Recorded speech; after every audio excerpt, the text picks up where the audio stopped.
నందిని విడాకుల కోసం కోర్టుకు వెళ్లడానికి రెడీ అయింది. ఆమెతో పాటు ఆమె తల్లి రాజేశ్వరి, కిషోర్ కూడా సిద్ధంగా ఉన్నారు. కాని వాళ్లకు రుద్ర ఇంట్లో ఎక్కడా కనిపించకపోవడంతో చిరాకు పడ్డారు.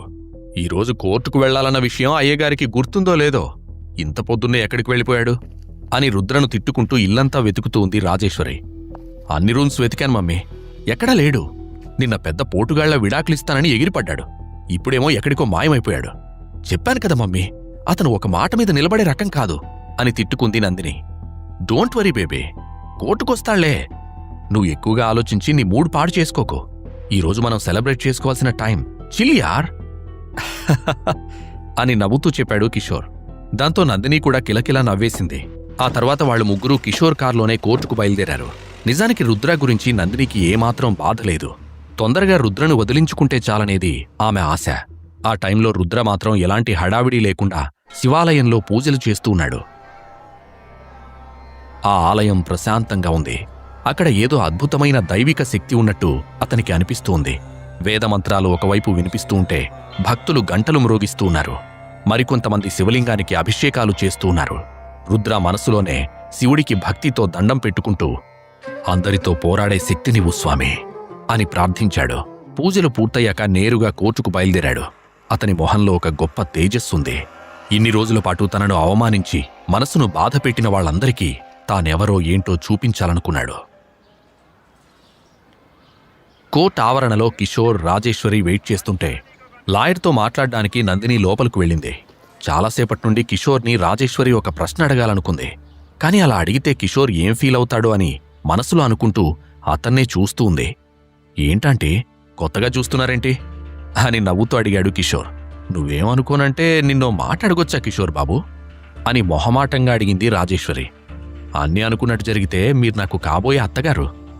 ఏదున్నా మొహమాట పడకుండా అడగండి అని ఆమె కళ్లల్లోకి సూటిగా చూస్తూ అన్నాడు కిషోర్. నా కూతుర్ని నువ్వు బాగా చూసుకుంటావు కదా, దానికి ఏ లోటు రానివ్వకూడదు అని సూటిగా అడిగింది రాజేశ్వరి.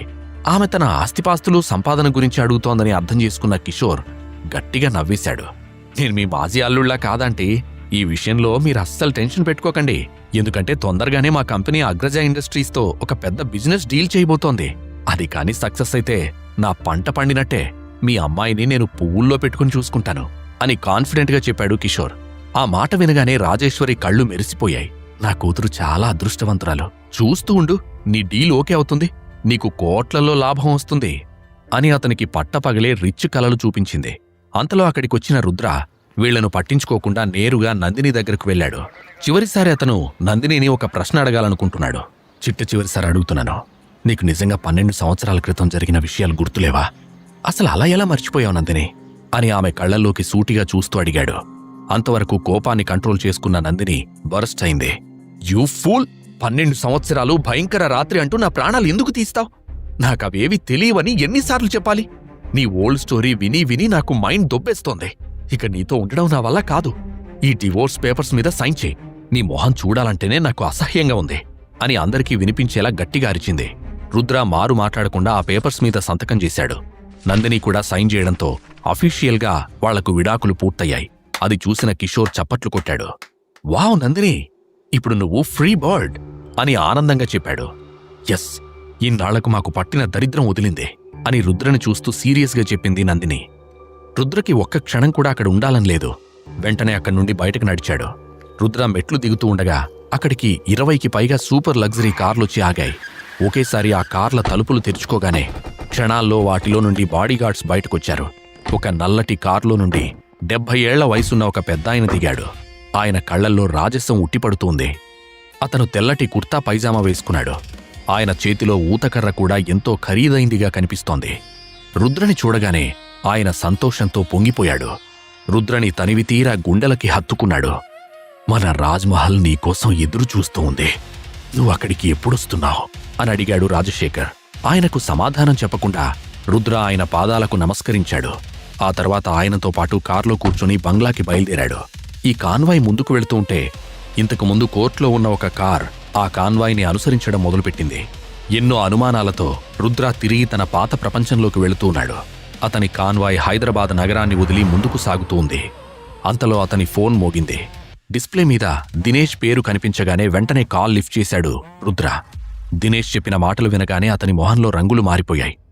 డ్రైవర్, వెంటనే కార్ వెనక్కి తిప్పు, నేను అగ్రజ టవర్స్కి వెళ్ళాలి అని ఆర్డర్ వేశాడు రుద్ర. అది వినగానే రాజశేఖర్ కంగారు పడ్డాడు. ఏమైంది రుద్ర? నువ్వు నాతో పాటు రాజ్మహల్కి రావడం లేదా అని అడిగాడు. నేను వెంటనే కంపెనీ హెడ్ క్వార్టర్స్కి వెళ్ళాలి, మీరు నల్గొండ వెళ్ళండి, నా పని పూర్తయ్యాక నేను అక్కడికి వస్తాను అని చెప్పాడు రుద్ర. అతని మాటలకు రాజశేఖర్ చిన్నబుచ్చుకున్నాడు, కాని అడ్డు చెప్పలేదు. దాంతో ఆ కాన్వాయ్ తిరిగి అగ్రజ ఇండస్ట్రీస్ వైపు బయలుదేరింది. కాసేపటికి ఆ కార్లన్నీ కంపెనీ బిల్డింగ్ ముందొచ్చాగాయి. రుద్ర వేగంగా లోపలికి పరుగులు తీశాడు. క్రితం రోజు తాను తిరిగొచ్చినట్టు అందరికీ మెసేజ్ పంపించమని రుద్ర చెప్పిన తర్వాత ఏం జరిగిందో అతనికి తెలీదు. అతను దినేష్తో మాట్లాడి ఫోన్ పెట్టేసిన వెంటనే ఓల్డ్ సిటీలో ఉన్న ఒక సీక్రెట్ క్లబ్ బేస్మెంట్లో చాలామంది మీటింగ్ పెట్టుకున్నారు. అక్కడ ఎన్నో ఇల్లీగల్ యాక్టివిటీలు జరుగుతూనే ఉంటాయి. ఆ మీటింగ్లో ఎంతోమంది బిజినెస్ మెన్లు, హంతకులు, షార్ప్ షూటర్లు, అండర్ వరల్డ్లో కొత్తగా చేరిన వాళ్ళు, ఇలా చాలామంది ఒక పెద్ద హాల్లో ఉన్నారు. మనం అందరం ఇక్కడ ఎందుకు మీటింగ్ పెట్టుకున్నామో మీకు ఇప్పటికే బాగా తెలిసే ఉంటుంది. మేజర్ రుద్రతేజ తిరిగొచ్చాడు. కాబట్టి మనలో మనకి ఎన్ని గొడవలున్నా పక్కన పెట్టి అతన్ని స్వాగతించాలి. అతను మన కోసం ఏం చేశాడో మనం మర్చిపోకూడదు అని అక్కడున్న వారందరికంటే హుందాగా పెద్ద మనిషిలా ఉన్న ఒక వ్యక్తి చెప్పాడు. అతను వాళ్ళందరికీ సుప్రీం లీడర్. ఆ పెద్ద హాల్ మధ్యలో ఒక కాన్ఫరెన్స్ టేబుల్ ఉంది. ఆ రూమ్ చివర్లో ఒక బార్ ఉంది. అక్కడే తెల్లటి మీసాల వ్యక్తి కూర్చున్నాడు. కొత్తగా హత్యలు, దారుణాలు చేస్తున్న కిల్లర్స్ అందరూ కాన్ఫరెన్స్ టేబుల్ చుట్టూ నిలబడ్డారు. వాళ్ల శరీరాల మీద ఎన్నో టాటూలు, గాయాల గుర్తులు ఉన్నాయి. ఆ పెద్ద మనిషి చెప్పిన మాటలకు అందరూ టేబుల్ మీద కొడుతూ సపోర్ట్ చేస్తున్నారు. అయితే వారిలో ఈ మధ్యనే కొత్తగా చేరిన కిల్లర్స్ మైఖేల్, రంగాలు మాత్రం అయోమయంగా ఒకరి మొహాలొకరు చూసుకున్నారు. ఈ మేజర్ రుద్ర ఎవరు? అతని గురించి నీకేమైనా తెలుసా అని తన పక్కనే ఉన్న రంగాని అడిగాడు మైఖేల్. లేదు గురు, నేను కూడా ఈ ఫీల్డ్కి కొత్తగానే వచ్చాను కదా, నాకు తెలీదు అని చెప్పాడు రంగా. అక్కడ చూడు, బాబ్జీ అనున్నాడుగా, అతన్ని అడుగుదాం అని అన్నాడు మైఖేల్. ఈ బిజినెస్లో తలపండినవాడు బాబ్జీ, అందుకనే రుద్ర గురించి అతన్ని అడిగితేనే బావుంటుందని అనుకున్నాడు మైఖేల్. తెల్లటి మీసాలను తిప్పుకుంటూ సీరియస్గా చూస్తున్న బాబ్జీ దగ్గరకు వెళ్లాడు మైఖేల్. అతని వెనకే రంగా కూడా వెళ్లాడు. ముఖం మీద పెద్ద ఘాటుతో చూడ్డానికి భయంకరంగా కనిపించే బాబ్జీ కేవలం 4.5 అడుగుల ఎత్తు మాత్రమే ఉంటాడు. ఇప్పటివరకు అతను ఎన్ని హత్యలు చేశాడో లెక్కేలేదు. తన దగ్గరకొస్తున్న మైఖేల్ రంగాలను సీరియస్గా చూశాడు. నువ్వు చాలా కాలంగా ఈ ఫీల్డ్లో ఉన్నావుగా అన్నా, నీకు మేజర్ రుద్ర ఎవరో తెలుసా అని సూటిగా పాయింట్కొచ్చాడు మైఖేల్. ఆ మాట వినగానే బాబ్జీ గట్టిగా నవ్వేశాడు. ఏందిరా నీ అబ్బా, రుద్ర ఎవడో కూడా తెలియకుండానే ఇక్కడికొచ్చావా? ఈ మీటింగ్ లేకుంటే అమ్మ తోడు నిన్ను ఇక్కడే అడ్డంగా పాతిపెట్టేవాణ్ణే. 5 ఏళ్ల కిందట ఇక్కడ ఏం జరిగిందో నిజంగా నీకు తెలీదా అని మీసాలు మెలేస్తూ అడిగాడు బాబ్జీ. లేదు బాబ్జీ అన్నా, అప్పటికి ఇంకా మేం ఫీల్డ్లోకి రాలే అని చిన్నగా చెప్పాడు రంగా. ఓరి నీ అమ్మ బడవా, చంపేశావు పో. 5 ఏళ్ల కిందట అండర్ వరల్డ్లో ఒక డెవిల్ వచ్చాడు. వాడికి రక్తదాహం ఎక్కువ. ఎవడు కనిపిస్తే వాడిని చంపేసేవాడు. అడ్డొచ్చిన వాడిని నిలువున నరికేసేవాడు. వాడికున్నది ఒకే ఒక్క కళ, ఈ అండర్ వరల్డ్ ప్రపంచాన్ని వాడి గుప్పెట్లో పెట్టుకోవాలని ఆశపడ్డాడు. ఆ ఆశ తీరకుండానే ఓ హీరో అడ్డుపడ్డాడు అని చెప్పనట్టు చెప్పాడు బాబ్జీ. ఒకవేళ ఆ హీరో రుద్రనా అని అనుమానంగా అడిగాడు రంగా. ఆ మాటకు బాబ్జీ మళ్లీ గట్టిగా నవ్వేశాడు. తస్సదియా, హీరోరా, వాడే హీరో. వాడొచ్చాక ఒక్కొక్కడికి కారిపోయింది. అమ్మ తోడు ఆ డెవిల్కి దిమ్మ తిరిగిపోయింది. ఆ డెవిల్ సృష్టించిన అండర్ వరల్డ్ ప్రపంచాన్ని నాశనం చేశాడు అని గర్వంగా చెప్పాడు బాబ్జీ. అది వినగానే రంగాకి ఆసక్తిగా అనిపించింది. మైఖేల్ మాత్రం అతని మాటల్ని సీరియస్గా వింటూ ఉన్నాడు. అతనికి ఎవరో గుర్తుకొస్తున్నట్టు అనిపించింది. ఆ తర్వాత ఏం జరిగింది? ఒంటరిగా ఒక్కడే అండర్ వరల్డ్ ప్రపంచాన్ని ఎలా నాశనం చేయగలిగాడు అని ప్రశ్నించాడు రంగా. అందుకేరా వాడు హీరో. అమ్మ తోడు వాడొక గోస్ట్. ఒక్క ఆయుధం లేకుండా ఒట్టి చేతులతోనే 735 మంది ప్రొఫెషనల్ కిల్లర్స్ని చంపేశాడు అని ఎంతో ఎమోషనల్ అవుతూ చెప్పాడు బాబ్జీ. మైఖేల్ మౌనంగా వింటున్నాడు.